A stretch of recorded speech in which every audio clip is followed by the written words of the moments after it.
Welcome back. We're talking about estate planning and trusts with Joel Silverman and Catherine Monroe from the Silverman Law Office. We're continuing our discussion on revocable trusts. Joel, back to you. What would you say is one of the major benefits of a revocable trust? Well, the single biggest benefit is just something as simple as flexibility. The great part about a trust is a revocable trust is that you can amend it very readily. It's by just making a simple amendment to the trust. We help our clients all the time with that because property may change, things in their lives may change, family, assets, retirement accounts, life insurance. So it really gives us the flexibility to adjust the trust as someone's life adjusts. Excellent. Can you provide us with a few examples of what a person can commonly change with a revocable trust? You kind of mentioned some of that, but anything else to add there? Yeah, so when we're talking about things that can change, oftentimes we're talking about the assets is what we're more focused on, but that just leaves things kind of hollow, unfortunately, because the biggest thing we should be focusing on are our lives.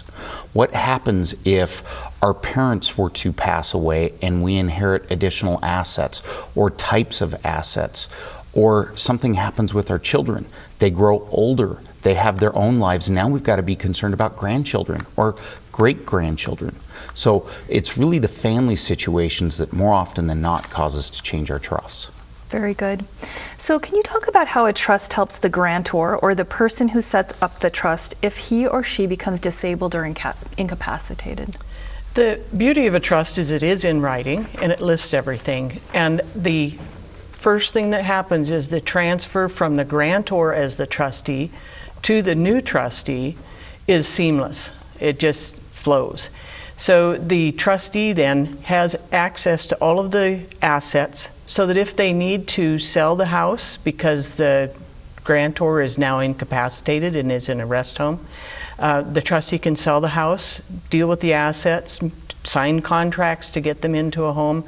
And so it gives a great certainty to the grantor, and everybody knows that the trustee can handle things. So this is an interesting question. If someone's named in a trust and the grantor has not passed away, can it impact the trust beneficiary's Medicaid eligibility? It's not going to impact it while the grantor is alive, because normally in a trust the grantor gets all the income and everything takes care of the grantor until they pass away. So the beneficiary then isn't going to receive anything until after the grantor is gone. That's good information. So just want to talk about whether, talking about the funds of the trust, can they be used to pay any taxes associated with closing the trust and any estate taxes? How does that usually work? So Lisa, Kathy and I as tax attorneys deal with taxes all the time. And the great part about a trust is it is just an extension of you. It will handle your final tax return as an individual.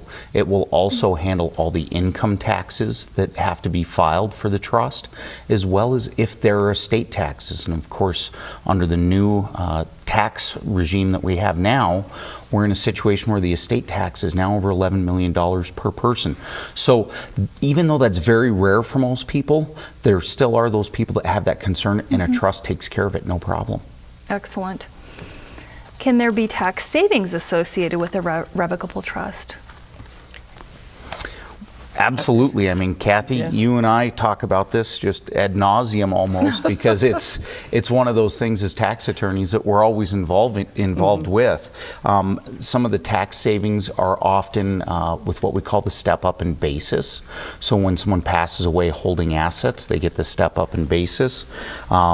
You get the K-1s that are reported from the trust to the beneficiaries, so you may get some additional tax benefits from the deductions that come through the trust, as well as there may be some tax savings on the estate tax side. Excellent. So I think a question sometimes people often ask is, can I plan out my funeral arrangements in a trust? Other than having a funeral policy, yes. The grantor can definitely say, here's what I want for my funeral, and the trust can pay for my funeral and my last illness.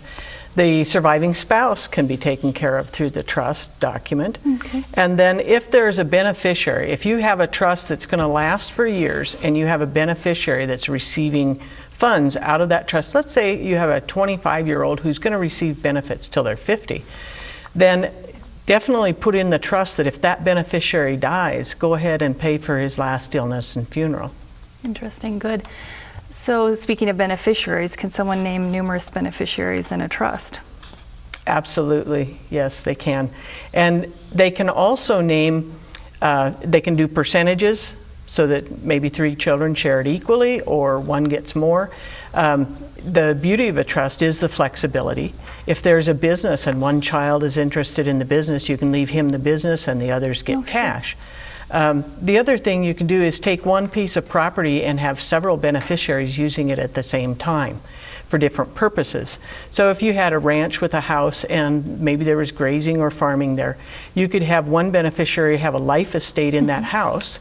You can have another beneficiary have the right to run cows and receive the income. And then when the life beneficiary dies, then you can split it out to the kids in whatever portions you want. And Lisa, Kathy just recently was working with a client and told me how they wanted to have a charitable intent behind their trust. And so she was working with them recently to help them meet that charitable intent for mom and dad through that trust. Excellent. Well, thank you. Well, we're going to take another quick break, and then coming up next, we're going to look at what irrevocable trusts and why they can be an important part of estate planning. We'll be back in just a couple of minutes. Please stay with us.